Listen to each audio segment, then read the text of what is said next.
انا حصل لي يا صفوان موقف. كنت نازله انا وماما من عند الدكتور. اوكي. وانا نازله وبيشنت طالعه. تمام، طالعه وهي ماما، انا كنت مسابقاها وماما ورايا. فماما سمعتهم وهما بيقولوا ايه ده، هي دي دكتوره رنا عامر دكتوره التغذيه؟ هو ايه كل ده؟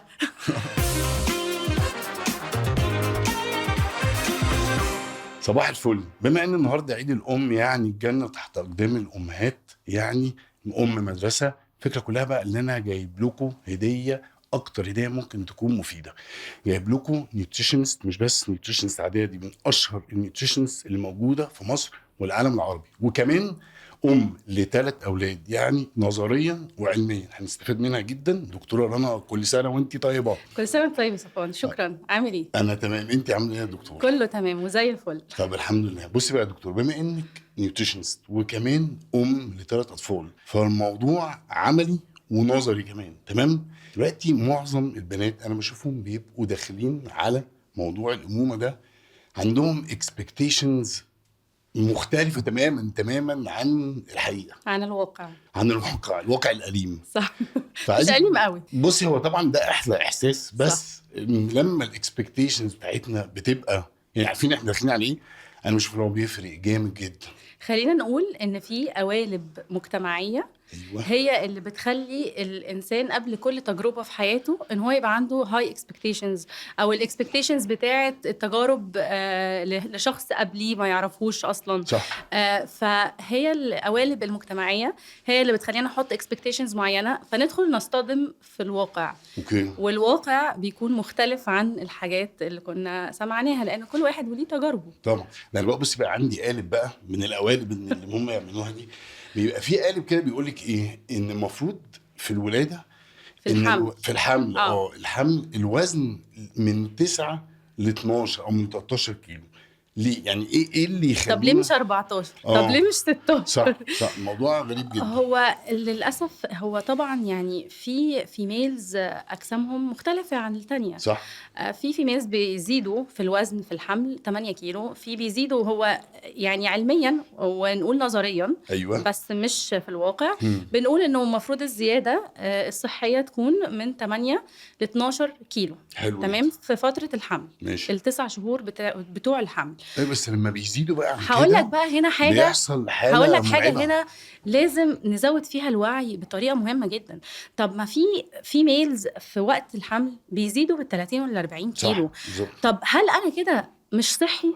طب ما أنا لا كنت باكل أكل غير صحي ولا كنت بلخبط في الأكل ده، أنا كمان كان عندي نوزيا وكان عندي البهدلة اللي بتحصل في أول ترايمستر دي، وما كنتش باكل كويس، وفي نفس الوقت زدت 30-40 كيلو مثلا في الحمل. أنا بشوف البنات لما بيزيدوا عن 12 و 13 من كتر الموضوع ده منتشر جدا، بيبتدوا بقى ما ياكلوش. لا بوست بارتم ديبريشن، ومفيش بقى اي اكل، ويبتدوا يحرموا نفسهم من الاكل. فالموضوع مرعب. هو بيحصل طبعا علاقة غير صحية مع الأكل. صح. هي دي اللي بنسميها إنه هنا حصل فود أو يعني حاجة ديس اوردر ليها علاقة بالأكل. صح. وليه؟ لأن هم كانوا حاطين expectations مختلفة عن الواقع. طب تعالى نتكلم بقى عن 9-12 كيلو دول. أيوة. ده كلام نظري، بس هل معناه الشخص اللي زاد في الوزن مثلا 20-30-40 كيلو إن ده كائن مش طبيعي؟ دي أيوة. حامل زادت في الوزن. مش هنتكلم عن اللي كانت مقضيها فاست فود طول الحمل. صح. احنا بنتكلم دلوقتي عن كانت يعني انسان واحده حامل وزادت في الوزن 30-40 كيلو، ما كانتش بتاكل غلط. اوكي.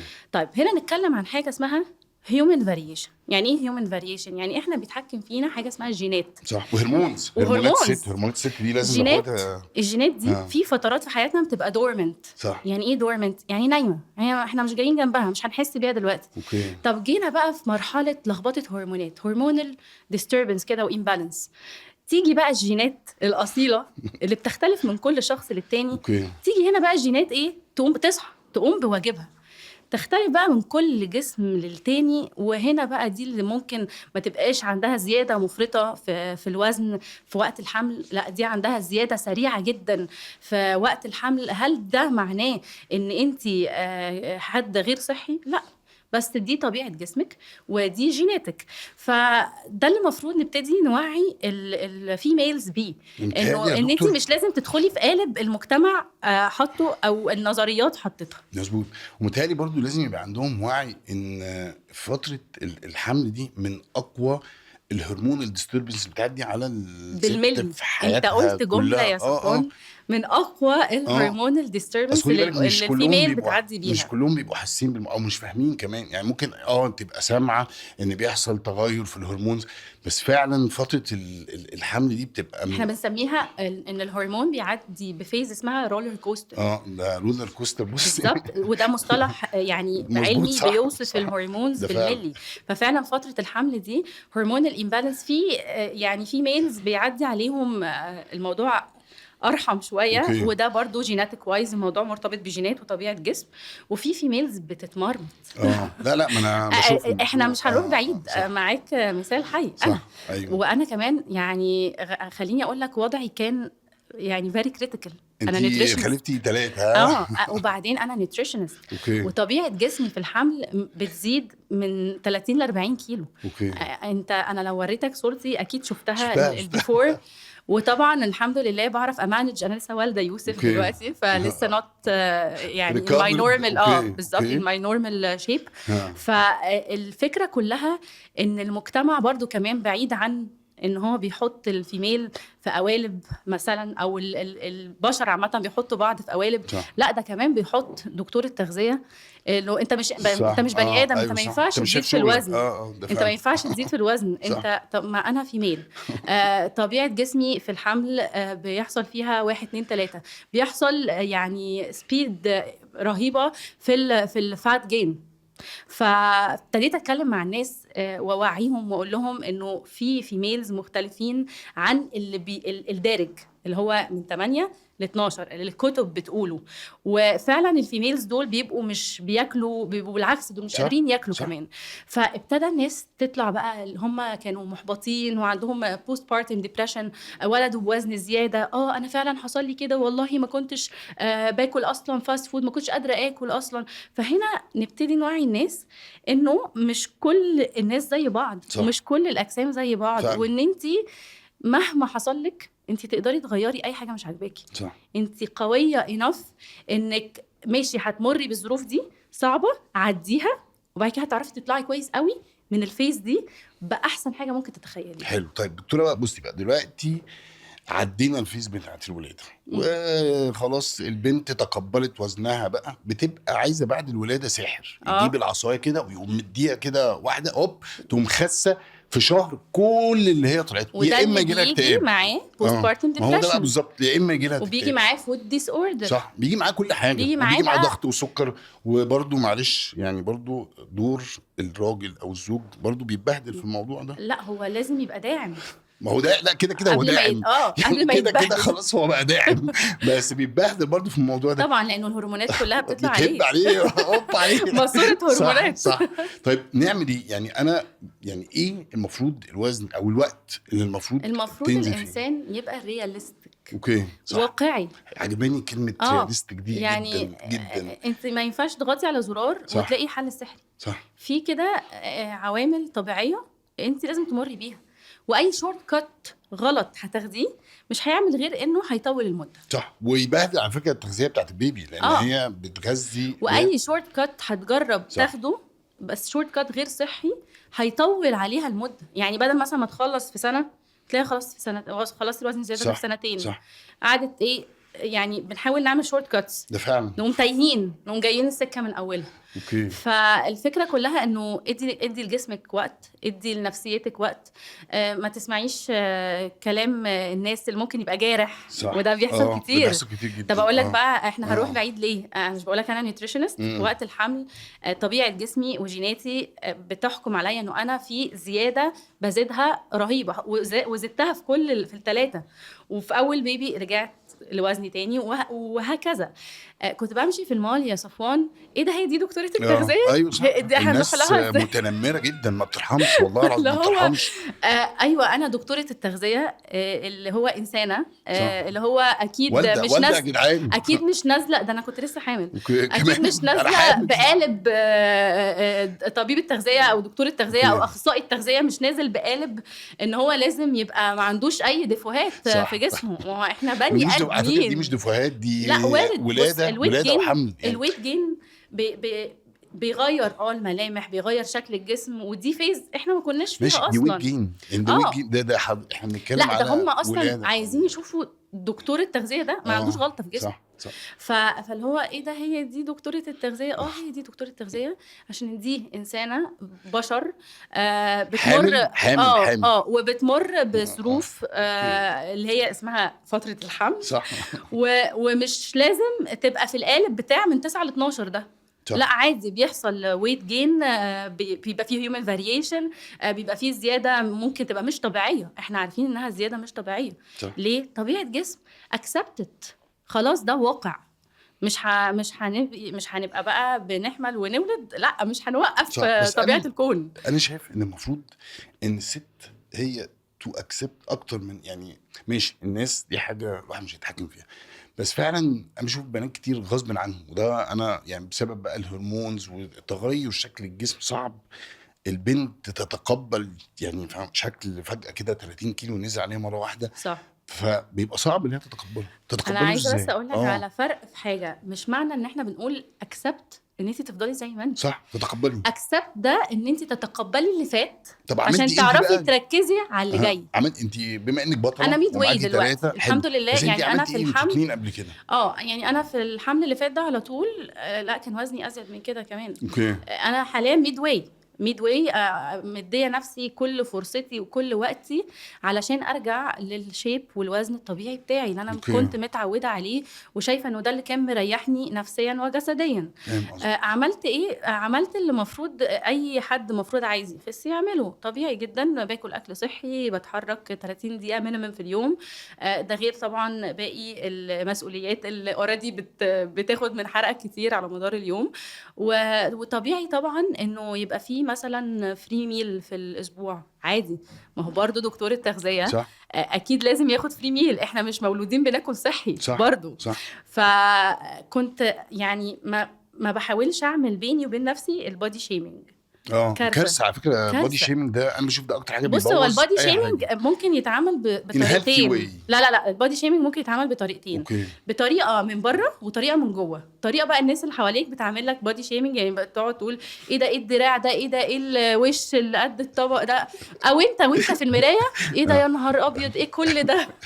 ده بودي شيمينج وبيسيب رواسب جوانا كارثيه، وبينتج عنها بقى بوست بارتم ديبريشن، فود ديس اوردر، ما تاكلش طول اليوم فاكره انها هتخس، وفي الاخر تقوم تاكل بالليل تطلب اوردر. فكل ده دي كل ده بسبب ايه؟ رواسب حصلت بسبب البودي شيمينج. صح.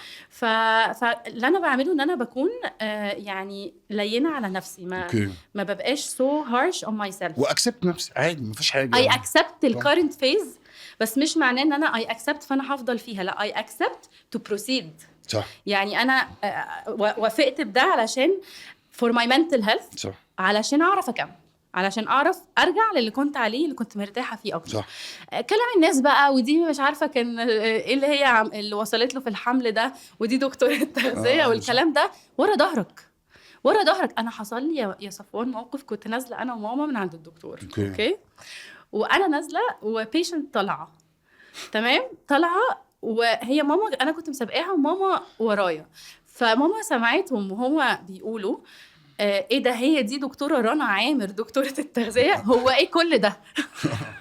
الناس لا بجد الناس فاللي هو انا سمعتها وماما سمعتها، اتضايقت، بس احنا بني ادمين، انا مش هقول لك انا حجر مش بتضايق او انا سوبر وومن ومش بتضايق، اكيد طبعا اتضايقت، بس مش هقف هنا، اي بروسيد. فاهمني ازاي؟ فاحنا لازم نفهم الفيميل انها حلوه وتتقبل نفسها في الفيز دي، علشان منتلي تكون ستيبل، عشان تعرف تحقق اللي هي عايزاه، لانه لو حصل العكس هتقف مكانها. اوكي اوكي. طيب عايز اسالك على حاجه بالنسبه طبعا بعد الولاده بيبقى في الرضاعه، ومن اكتر الحاجات اللي الناس يعني والبنات بتركز عليها الميلك سبلاي او اللبن. فمن اكتر يعني من اكتر الحاجات اللي بشوفها لما اجي بسال البنات انا يعني عارفه انت اجي عايز تقول اكلمهم ايه. ادي حلاوه كتير، ولازم يكونوا ادي بيتكوا على التاني، حلاوه لازم ايه علاقه الحلاوه؟ الحلاوه ممكن تكون ملهاش اي بتزود، علاقه. بس هي بتزود اكشلي، سكريات، بتزود اللبن سيمبل وبتزود كاربس، السكر وبتزود الضغط وبتزود الوزن بتزود وبتزود حاجات، كل بتزود حاجه. كل حاجه. صح. طيب ايه مش رايك بقى؟ سيلكتيف. اه يعني خلينا نقول ان جت منين؟ السكريات، تعرفي الناس اللي قالوا الكلام ده؟ لا لا اعرفهم طبعا، اللي اجداد اجداد طلعوا اجدادنا. دول هم اللي عملوا الكلام ده. ماشي. لا والحلاوه اوكي. بقى مش بالمعلقه، في لا معلقه الفينو. ايه؟ لا في ده في من علبه، ده من علبه كده فيعني از فحاجه سناك كده، صعبه. يعني كل سناك حلاوه خلينا تزودي يعني. متفقين ان نيوتريشن وايز او ها.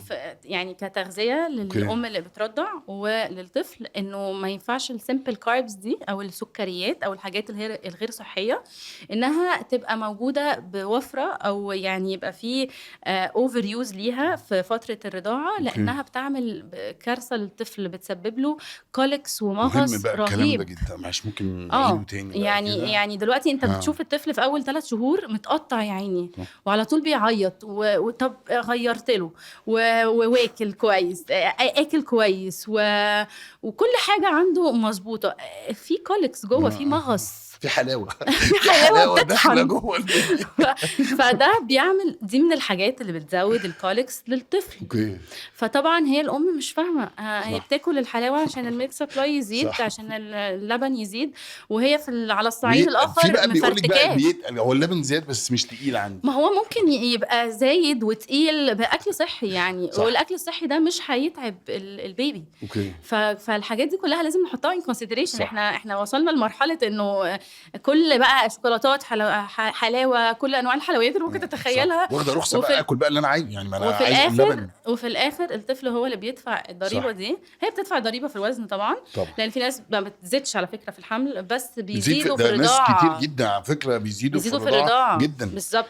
ما هو اللي فلتت في الحمل مش هتفلت في كده الرضاعه، كده مش هتفلت والعكس خلاص. صحيح. هي خلاص بدام خلاص دخلت بقت مش هتمشي المعمعة تحت دي. اقدام الامهات طبعا. الجنه، لازم بقى تحاسب.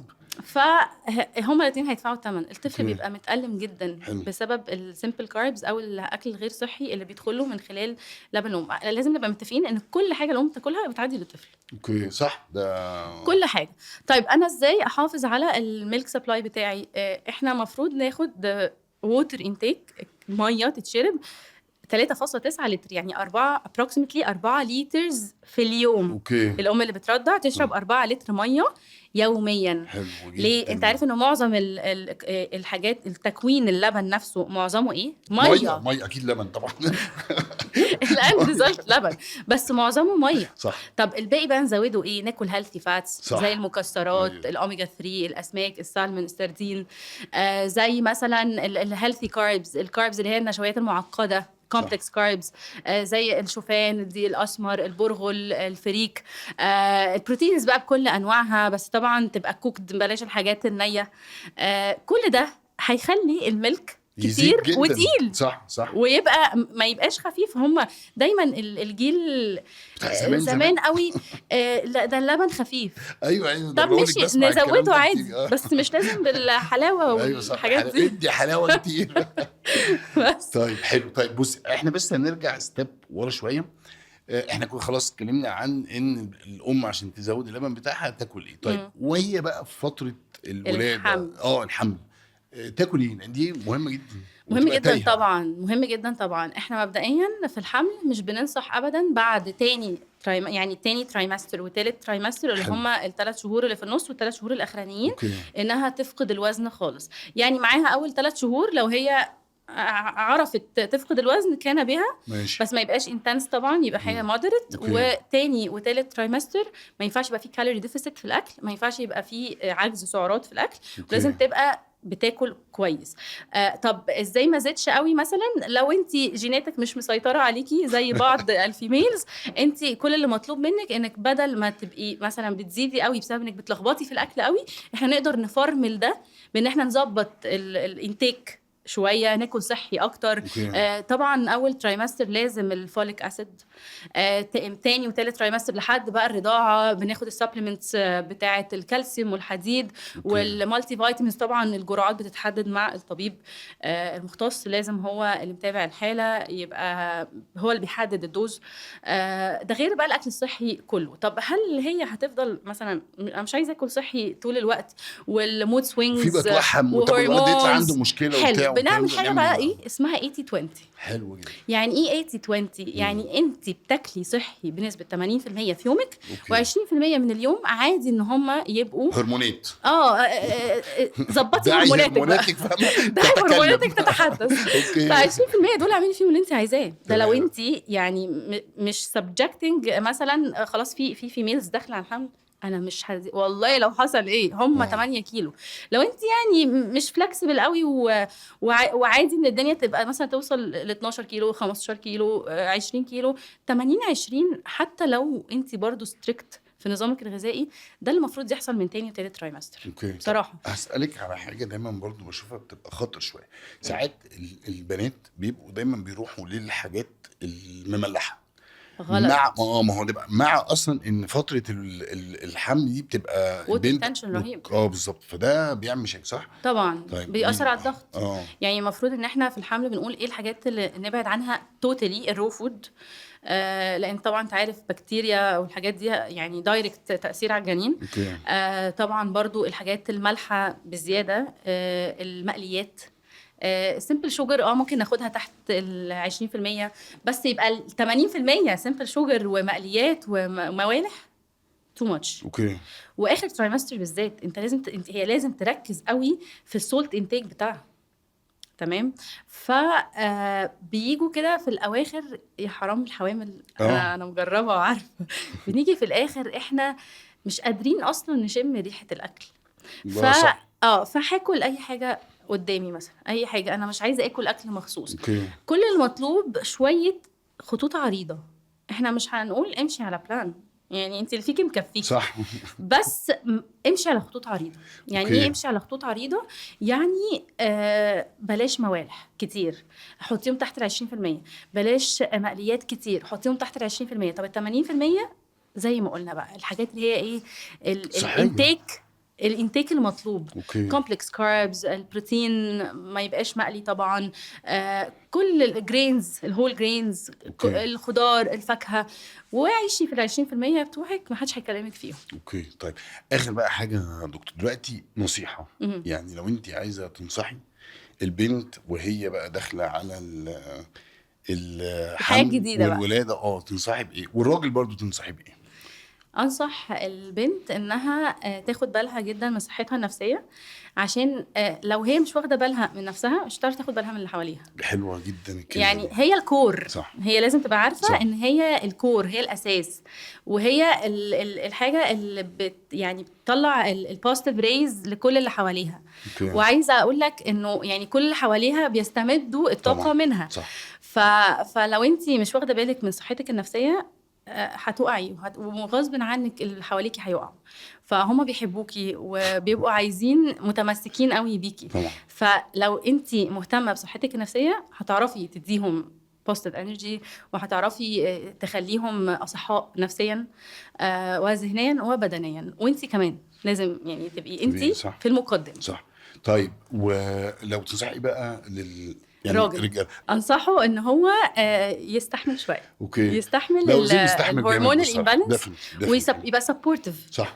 لو في حاجه كده ممكن تعدي، يعني مش لازم نقف عندها. لا هو لازم يعدي كل حاجه. يعني في فتره كده ما ينفعش كده ايه يبقى هيد تو هيد. صح. خلينا كده احنا الاثنين، مش الراجل بس، والفيميل كمان اللي هرموناتها يعني بتبقى اوريدي. خلينا نقول فتره الحمل وبعد الولاده لازم يعني لازم يبقى في يعني فلكسبيليتي في التعامل. جدا يعني لازم يكون كومبرومايز بالظبط من الطرفين، لازم يبقوا فلكسبل في التعامل. بس هو بصراحه اللود بيبقى على الست اكتر، يعني هو لازم يبقى هو لازم يساعد طبعا اكيد. صح. لو هو مثلا خلص شغل مثلا يساعد صح. يساعد مراته شويه، مش قادر يجيب لها حد يساعدها. صح. عادي، هي مش هتعرف تعمل كل ده لوحدها على لا فكره، انا معاكي سبيشالي وهي حامل. صح. فالسبورت لازم يبقى جاي برضو من الراجل، لازم يبقى بيدعمها نفسيا، ولازم يبقى بيدعمها من كل جوانب الحياه، لانه هي لوحدها برضو في مرحله زي دي هتكولابس، هيحصل لها انهيار. صح. رنا بجد نورتينا، كلامك زي الفل، استفدت منه جدا، وكل سنه وانت طيبه. وانت طيب يا صفوان. اظن كلام زي الفل، اتمنى ان انتوا تكونوا استفدتوا منه، وكل سنه وكل ام طيبه، وصباح الفل.